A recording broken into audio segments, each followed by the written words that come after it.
चलिए, दिल्ली की बात कर ली, लेकिन अब बात करेंगे बिहार की, जहां पर चुनाव होना है इस साल के अंत में।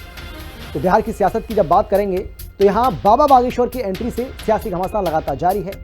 अब बाबा बागेश्वर ने बिहार के दौरे को लेकर बड़ा बयान दिया था, जिसमें उन्होंने कहा था कि बिहार से ही हिंदू राष्ट्र की क्रांति शुरू होगी। बाबा बागेश्वर के इसी बयान को लेकर सियासी घमासान मचा हुआ है। बाबा बागेश्वर हिंदू राष्ट्र और सनातन की बात लगातार कर रहे हैं, रामायण का संदर्भ देते हुए लगातार अपने विरोधियों पर निशाना भी साध रहे हैं, जिसमें जेडीयू भी शामिल हो गई है। एक रिपोर्ट आपको हम दिखाते हैं, देखिए जरा।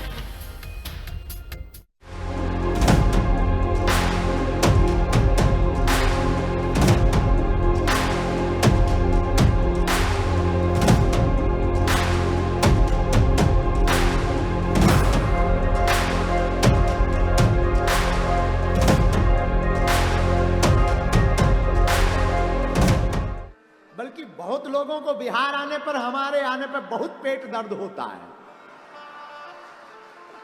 एक बात हम निवेदन, कथा तो करेंगे, पर हम पहले ही एक बात निवेदन कर दें, जो हमारी कथा को लाइव सुने।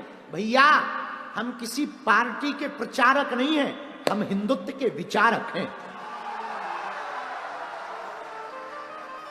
और दूसरी बात, राम के राष्ट्र में राम की कथा तुम रोक लोगे? ये राम का देश है, भगवान कृष्ण का देश है। हमारे तन में जब तक प्राण रहेंगे तब तक हम हिंदुओं के लिए जिएंगे और हिंदुओं के लिए मरेंगे। बहुत से लोगों को बिहार आने पर बड़ी आग लगती। हम देख रहे 2-3 दिन से मीडिया पर बड़े बवाल छाए, बाबा को आने दो, हम घेरेंगे, हम मारेंगे। ठटरी के बरे, नक्कटा, मूसर चंद, हलवा नाथ, अरे घेरेंगे, मारेंगे, क्या तुम्हारे बाप का देश है भैया? बिहार में विधानसभा चुनाव से पहले धार्मिक और राजनीतिक सरगर्मी तेज है। बागेश्वर धाम के धीरेन्द्र शास्त्री हिंदू राष्ट्र के एजेंडे के साथ बिहार पहुंचे। गोपालगंज में 5 दिन कथा करेंगे। धीरेन्द्र शास्त्री के बयान से बिहार की सियासत में भूचाल आ गया है। बिहार में इसी साल विधानसभा चुनाव होने हैं। सभी दलों ने जोर आजमाइश शुरू कर दिया है, मगर इन तस्वीरों ने विपक्षी खेमे में खलबली मचा दी है। मोहन भागवत, श्री रविशंकर प्रसाद और बाबा बागेश्वर के दौरे को आरजेडी बीजेपी का चुनावी स्टंट बता रही है, तो वहीं सत्ताधारी जेडीयू और बीजेपी विपक्षी पार्टी पर जमकर पलटवार कर रही हैं। ये देश किसका है हर कोई जानता है। यह देश बना है सबके लिए, और जब देश गुलाम था तो जो लोग इस भाषा का प्रयोग कर रहे हैं, वो जो गुलाम जिसका भारत था उसी के साथ देने वाले लोग हैं। अंग्रेजों के लोग दलाल हैं, और नाथूराम गौडसे के ये लोग खानदान हैं। इसलिए इन लोग से क्या उम्मीद किया? ये तो नफरत की राजनीति करने वाले लोग हैं, और मोदी बाबा के द्वारा भेजे गए कुछ बाबा हैं जो यहाँ कुछ न कुछ बोल रहे हैं।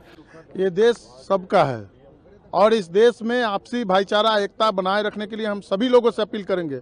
लेकिन ऐसे बाबा से बचना चाहिए जो बीजेपी के द्वारा प्रयोग के लिए बिहार विधानसभा के चुनाव के लिए लाया जा रहा है। श्री रविशंकर जी भी कल आए हैं, मोहन भागवत जी भी आए हैं, अब बागेश्वर बाबा भी आए हैं। तो कहीं ना कहीं बीजेपी के द्वारा यह प्रयोग किया जा रहा है। इन लोगों को तो काम पे भरोसा है नहीं। पिछले 20 वर्षों से काम तो किए नहीं लोग।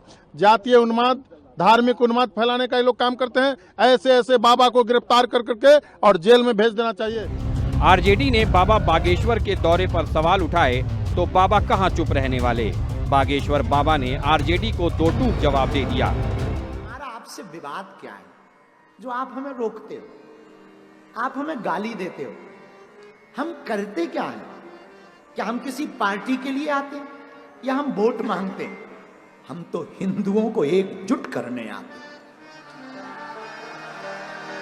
और पूरे देश में हम जा रहे हैं। कोई नई बात थोड़ी है, पूरे देश में जा रहे हैं। हमारा उद्देश्य ये है, जब तक हमारे तन में प्राण है हम हिंदुओं के पक्ष में बोलेंगे, हिंदुओं को एक करके ही छोड़ेंगे। अब भारत को हम बंटने नहीं देंगे, अब हम हिंदुओं को घटने नहीं देंगे। तो जिनको भी हमारे बिहार आने से बुरा लगा हो और जिन्होंने भी जो भी कहा हो, सेम टू यू। हम अभी यहाँ कथा करेंगे, आप हमें ज्यादा रोकोगे हम फिर कथा करेंगे, आप हमें और रोकोगे हम और कथा करेंगे, आप हमें और रोकोगे हम यहीं मठ बनाएंगे, आप हमें फिर रोकोगे हम यहाँ मकान बनाएंगे, और आप अगर हमें फिर रोकोगे मरेंगे तो फिर बिहार में जन्म लेंगे। चुनाव से पहले ही बिहार में चुनावी सरगर्मी तेज है। देखना होगा कि चुनाव से पहले बिहार में क्या क्या सियासी भूचाल आना बाकी है। ब्यूरो रिपोर्ट, हिंदी खबर। तो चलिए कुछ जानकारी आपको देते हैं। हिंदुत्व की चर्चा हो रही है, लेकिन पर्चा किस तरीके से खोला है बाबा ने, वो आपको बताते हैं। बाबा बागेश्वर ने हिंदू एकता की बात की। भारत बाबर का नहीं, रघुवर का देश है। घर से बाहर हिंदुत्व के लिए निकले हैं, तो उन्होंने कहा कि हम अगर घर से बाहर निकले हैं तो हम हिंदुत्व के लिए निकले हैं, हम किसी पार्टी के प्रचारक नहीं हैं। ये साफ किया है बाबा ने, क्योंकि बाबा के ऊपर आरोप लग रहा था कि बाबा एक पार्टी विशेष के लिए प्रचार करते हुए नजर आ रहे हैं, क्योंकि अब बिहार में चुनाव है और इसीलिए बाबा यहां पर पहुंचे हैं। लेकिन उन्होंने कहा कि मैं किसी पार्टी का प्रचारक नहीं हूं, बल्कि मैं हिंदू का विचारक हूं। मैं हिंदू विचारधारा वाला व्यक्ति हूं और मैं देश को हिंदू राष्ट्र बनाने की जुगत में लगा हुआ हूं। यह भी उन्होंने कहा था कि हिंदू राष्ट्र की अगर क्रांति कहीं से शुरू होगी तो उसका नाम बिहार है। इसीलिए बाबा ने कहा कि मैं किसी पार्टी का प्रचारक तो बिल्कुल भी नहीं हूं, मैं एक हिंदू विचारक हूं, मैं हिंदू हूं, हिंदू था और हिंदू ही रहूंगा। इसीलिए अगर कोई भी मेरे ऊपर किसी तरह का कोई आरोप लगाता है तो उसकी मर्जी है। तो विरोध की गठरी और बाबा ने किस तरीके से बांधी ठठरी, वो तो आपने देखा ही होगा। बाबा का एक अलग ही अंदाज है, एक अलग ही लहजा है अपनी बात को रखने का। विरोधियों पर वो जमकर बरसे हैं और बिहार में किसी पार्टी के लिए नहीं आए, ये उन्होंने साफ किया। बिहार में हिंदुओं को एक करने आए हैं, छेड़ोगे तो छोड़ेंगे नहीं। विरोध करने वालों को बाबा ने कहा सेम टू यू, यानी बाबा ने कहा कि अगर आप मुझे ये कह रहे हैं कि भाई हम किसी पार्टी के प्रचारक हैं, हम यहाँ पर आए हैं तो हम किसी तरह का कोई ऐसा काम करना चाहते हैं ताकि किसी एक पार्टी विशेष को फायदा हो जाए, तो ऐसा बिल्कुल भी नहीं है। और ऐसा लोग कोई सोच रहे हैं तो उनको सेम टू यू। तो बड़ा सवाल यह है कि बाबा का जादू क्या परेशान है लालू? हिंदुओं को एक करने में बाबा जुटे हुए हैं। बाबा इस बात का दावा कर रहे हैं एक दिन में 1.5 से 2 लाख भक्त लगातार उनकी कथा में पहुंच रहे हैं और 5 दिन में करीब 10 लाख लोगों के आने की उम्मीद की जा रही है। हिंदुओं की इस एकता से क्या विपक्ष परेशान है?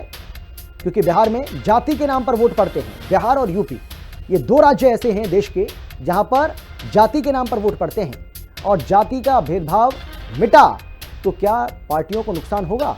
ये भी अपने आप में एक अहम सवाल है। और यही वजह है कि बाबा बागेश्वर को लेकर, जो कि एक सनातन धर्म के प्रचारक हैं, कथा कहते हैं, उनको लेकर भी अब सियासत जो है वो बहुत ज़्यादा गर्माती हुई नजर आ रही है। और इसको लेकर आपने देखा होगा किस तरीके से सत्ता पक्ष और विपक्ष आमने सामने आ गए हैं और तीखे बयान एक दूसरे के ऊपर छोड़े जा रहे हैं, या तीखे बाण छोड़े जा रहे हैं और तीखी बयानबाजी की जा रही है।